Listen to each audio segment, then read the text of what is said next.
What's up guys, Birdman I'm here just with a quick video to keep you up to date on the Snapshot news. Jeb released another Snapshot today to preview some of the stuff that's coming out at 1.3 and I thought I'd show you some of the best stuff. So what we've got here is some stuff to show you what's going on. Firstly, I'll get to the new interactions with ores and stuff you mine. Now, you might notice it for yourself, but when I mine blocks like this, did you see that? XP shoots out.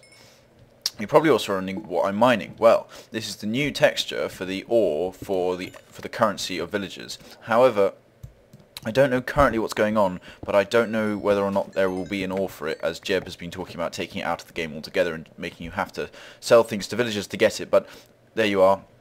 Mining ores gets you experience. So there's now more of an incentive, as if there wasn't enough of one already. To mine stuff, it gets you XP. Now you're probably wondering about this stuff because you can place it back down. Well, if you mine iron, then it doesn't give you XP. Now I've heard that if you cook it up, it does, but I'm pretty skeptical about this. So yeah, look, iron, no XP, gold, no XP, whereas stuff like redstone and lapis and diamond, you do get the XP from. Now if I take that, oh I did! You do get XP if you smelt it, so that it can't be turned back into these blocks. And that's a pretty good way to sort of cut out, I don't know, any XP farming or cheating using this new system, although it would be pretty slow. You can still get XP from mining these sorts of blocks. There you go. Did you hear the ding? I'll turn my game sounds up and do it again. There we go. See? So you can get XP like that from mining. Now over here we have some villagers, and I know this was the last snapshot, but there has been a slight alteration. Now when you talk to them, you have the ability to give them 2 items for 1. And what this allows, I mean, most of them, like these two guys, he just wants his he wants to give you a pickaxe and he wants his money. He wants paper and he'll pay you. This guy here will actually enchant diamond armor for you if you pay him and give him your armor. So I'll give him this diamond chestplate and a couple of emeralds, and he'll give me back the same diamond chestplate but with a protection 2 enchantment, which is very handy. Now, talking of enchantments, there's been a slight alteration, but first, these blocks, you're probably thinking, what on earth are they? Well, you get 9 emeralds, you stick them together in a cube, and you get the new the new bling block. If diamond and gold aren't bling enough for you, you can have an emerald block as well. Now, before I get to enchanting, I'll need to get some bottle of enchantments. I'll do that, I'll go into my inventory. Oh, but I'll have to be in creative mode. 1 second. I'll just use the in-game commands now. So game mode 1. There is now a game mode 2, which is adventure mode, where you can't break or place blocks, but you can still interact with the game and playing an adventure map. But apparently it's still under development for the most part, so it's not really that good. So I'm not going to test it out. But here we go. I jump into creative mode and look at this. I hit my inventory, and what is this? This is the new creative inventory. It's a much simpler way to find the blocks that you need by just going to the relevant sections or your inventory. You're actually able to access your inventory easily now in creative, and you can also click here to search.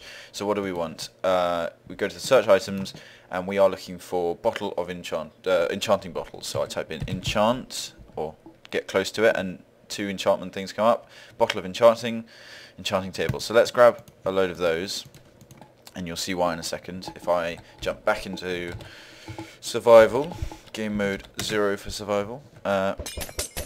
Let's get a few levels up here. But basically, there's been an overhaul to the enchanting system. No new enchantments as such. It's the same old ones that you know and love, but there's been a sort of adaptation. Because level 50 was very difficult to find when you were searching through levels, and if you skipped it, you'd be there for another 10 minutes looking for it. The maximum level is now down to 30.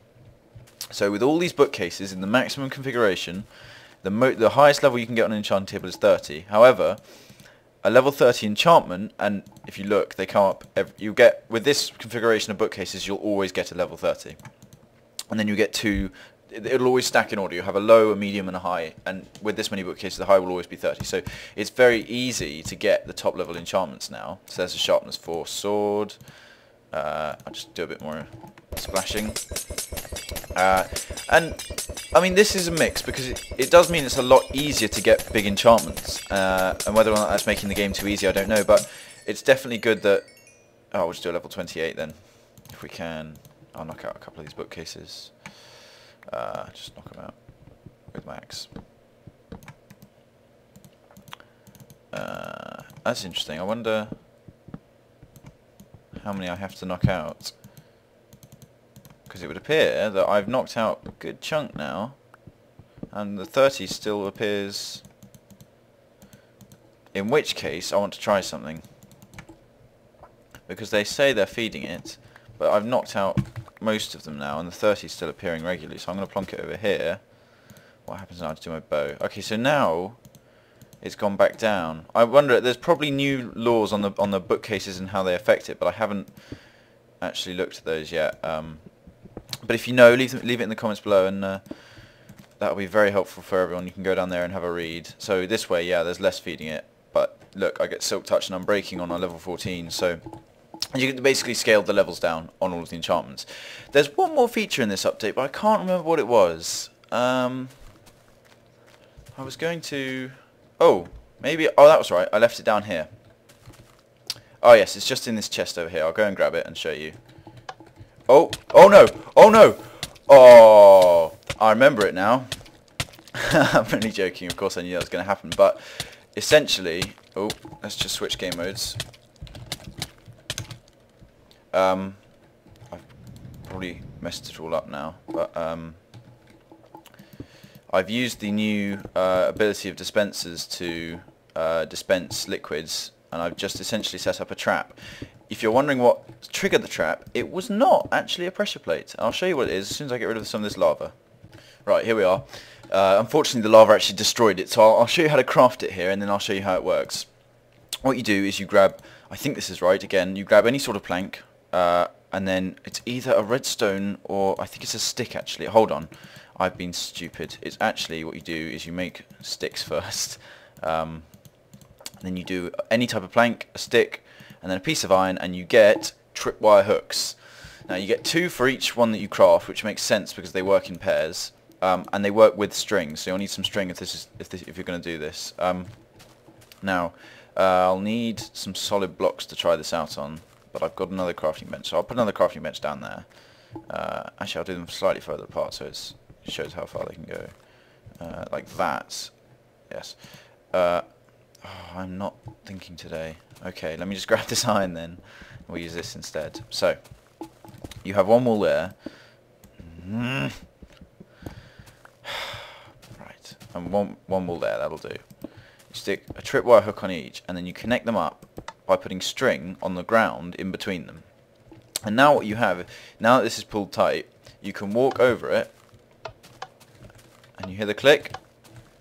It's a pressure plate, except it's kind of difficult to see, especially if these are further away or concealed. And all it does is it sends a redstone pulse into these. So if I make a torch,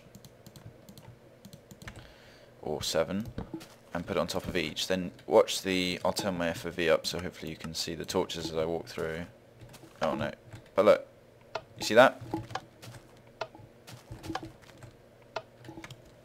When the redstone pulse enters the block, it unpowers the torch, and that just shows that this works.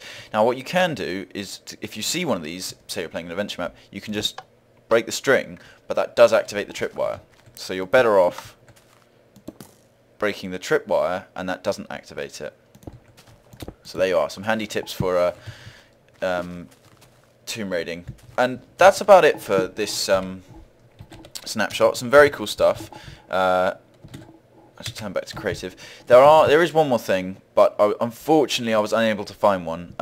Similar to the sand desert temples that have been added, where you venture down into a spooky looking area and there's a supposedly friendly chest, except actually it's trapped with TNT. There's a similar building being created in the jungle biomes, but this is a huge jungle biome, and I've flown all over it, and there isn't a single one in sight. But essentially, it's a small, it's almost like a Mayan tomb, not like a big pyramid, but in that sort of stone, cobblestone, mossy cobblestone and vines. And when you go in, there's a surprise waiting for you. But I won't spoil it for you. If you want to download the snapshot, as always, the link is in the description below.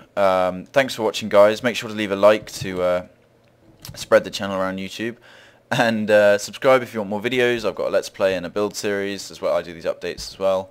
So yeah, thanks for watching, and I will see you next time.